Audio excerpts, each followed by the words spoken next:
Hey, what's up guys? Welcome to the channel. So today I'm out at another one of our flip properties here behind me. This is a property that we finished renovations on about a week ago, listed on the market, and is now pending with an accepted offer. There's one key reason that we were able to sell this property for $70,000 over all the other comps in the neighborhood. This is gonna be a little golden nugget here for you to watch out for in your house flipping journey. Stay tuned. We're gonna be getting into all that right now. So before I tell you what the magic button was on this thing for us to make all that extra money, I'm gonna tour you the inside of the house and also just show you the renovations that we did. We didn't even have to do a full-fledged flip or a full go. This was simply a fluff and buff property. Before we head inside, as you can see, we did exterior paint. This is all fresh exterior paint. It was like this really goofy looking like seafoam green. It really upped the curb appeal, just giving it a fresh coat of paint. I mean, the landscape was already in pretty good condition. The grass was a little overgrown, but all in all, it had nice mature landscaping. So we didn't have to spend too much into the budget there. Let's go inside and take a look at the other items we fixed up. This property was actually an estate sale. Older couple who lived here, they took great care of the property. And then once the kids inherited the home, they just wanted to do a quick sale on it. So that's where we came in and was able to offer them a cash offer that made sense. Estate sales or like any sort of probate situation or inherited properties, those can be a great way to find deals in order to flip. This was a very well cared for house, just dated. Many times you'll find houses that are in need of maintenance and in need of repairs in those types of situations. So that's always a good place to look if you're looking for a flip product. Even right here in the entryway, like I mentioned, we did not do a full go. This was a fluff and buff. So we left a lot of the dated materials that are in the house, but they were in good shape. So like this stuff you see in the entryway here, obviously if we were doing a full go flip, we're never gonna leave something like this. But in this scenario, bare minimum carpet paint type job, and given that this is in great condition, like if you look at the wood, it's incredibly dated, hasn't been around in 50 years, but it's in good condition, so it's fine to leave it. And it also matches the other items that I'm about to show you that we left in the property as well. Another issue you run into when removing something like this, if you're just trying to do like a fluff and buff renovation, is where do you start and stop? So it's not like you can just hack this thing out here and then leave all this trim. In order to get rid of something like this, all this has to come out. You're gonna have to redo all the trim work up here, as well as coming down the side here so that it matches, and then down around here. Then what you're gonna have is like mismatched trim, right? So it's like getting rid of something like this kind of opens up a bit of a can of worms. If all the rest of your trim throughout the house is original, where do you start and stop there? So that becomes a little bit of a difficult call to make. Oh, and by the way, I made sure to keep this because I've always wanted some of these in my house. I don't know who doesn't want saloon doors going into their kitchen, but this,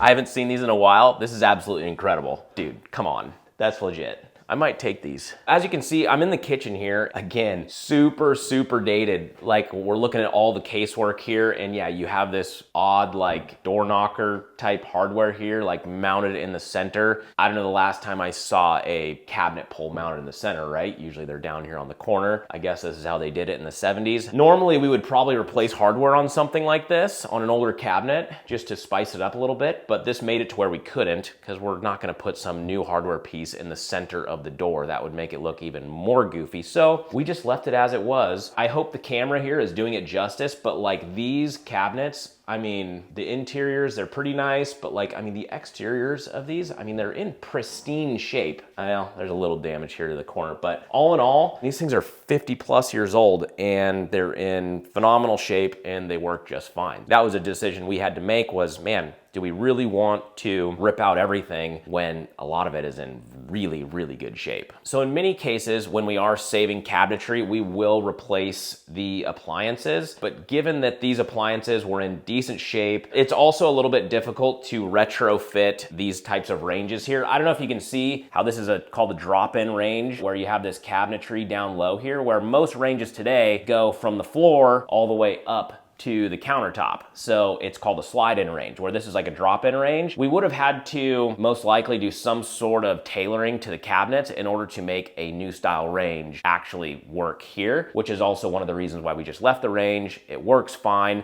It also fits with the finishes in the kitchen. So I think it worked out great. And obviously we have multiple offers on this place and we are pending now. So none of the buyers really cared. So plus I'm sure this bad boy will make a mean Sunday casserole. I think it'll do just fine. So as far as fix up on the interior, really all we had to do in here was flooring throughout and paint. When I say paint, all we did was walls and ceiling. As you can see, we left all the trim, all the doors, the wainscoting along here that you see, like this is all original. It all was in phenomenal shape. Yes, wood paneling is a bit of a dated look, but honestly, like as I'm sitting here with the staging and stuff we have going on, I actually think it looks pretty dang good. So I'm really happy with the way this place turned out by just doing a simple carpet paint job. So we picked this house up for $350,000. I put $20,000 in repairs into it. And just in a minute, I'm gonna show you why we were able to sell this thing for $70,000 above all the neighboring comps. Before we do that, I just wanna show you the master bathroom real quick. Oh my goodness. Yeah, so the master bath, as you can see, is, I'm at a loss for words. Again, this was something where we didn't really know where to start and stop. You either kind of have to do everything in here or nothing. We chose nothing just for the fact that it is in such good shape, very, very clean. And we have this giant walk-in shower, which is nice, but then on the other side of it is this bathtub too. So it's like we're in the shower bathtub combo, which is not normal. We just left it and we figured, hey, everybody loves a good St. Patty's Day party, so we figured we'd leave the green. What I'm about to show you is why it still sold for so much more, and we kind of knew that, which is why we're like, just leave this. This is not gonna be the main attractor to this property. Okay, well that kind of concludes everything on the inside. It's time for the moment you've all been waiting for. I'm gonna take you outside and show you why we were able to sell this property for $70,000 more than all the neighboring comps, and why this turned out to be such a amazing deal for us. Okay, you ready?